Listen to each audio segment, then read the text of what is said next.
Arsenal beat Forest 2-1, though it gets a bit jittery at the back. Robbo, do you like the setup with Havertz in midfield and Thomas Partey at right back? I've got no problems with Havertz playing in midfield. I think it suits him quite well. He's going to have to learn the defensive side of the game and be more aggressive when he's defending at times.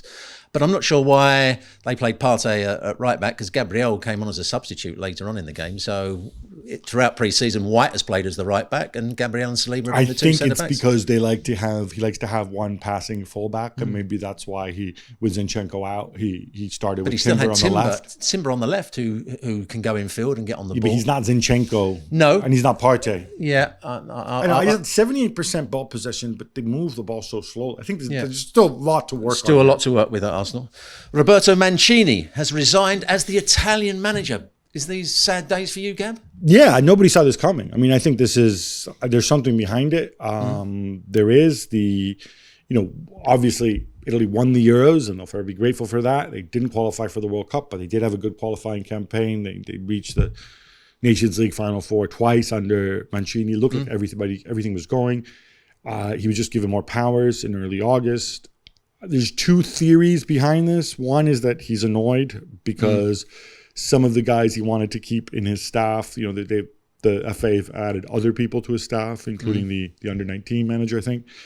But then it's kind of silly to just resign in a strop like this. The other theory is that it's the Saudi theory, which explains everything, is that he's been offered $60 million over 3 years to go manage Saudi Arabia. I hate the idea that Roberto Mancini, who has earned a ton of money in his life as a player and as a manager, will just, screw this, I'm out of here.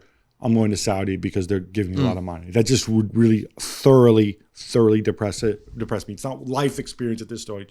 It would just be depressing. In terms of replacements, the two names that come up immediately because they're big names and they're unemployed are Antonio Conte and Luciano Spalletti. Yeah. I think between the two, I think Spalletti's the better option. Yeah. Italian FA saying, we'll have a solution in days. I say take your time. You can have an interim boss for the European qualifiers. Don't be railroaded into getting Spalletti or Conte right now. Take your time. Who would you prefer? Well, Conte did, I would say Conte did a good job with the Italian national team when they were at I would thought their weakest, when there's some really poor players at that particular time. Yeah, but now there's good players, so I don't want Conte. And Spalletti's done a good job in most places he's been. So, I think you can pick either one of them. Thanks so much for watching ESPN on YouTube. And for more sports highlights and analysis, be sure to download the ESPN app. And for premium content and live streaming, subscribe to ESPN Plus.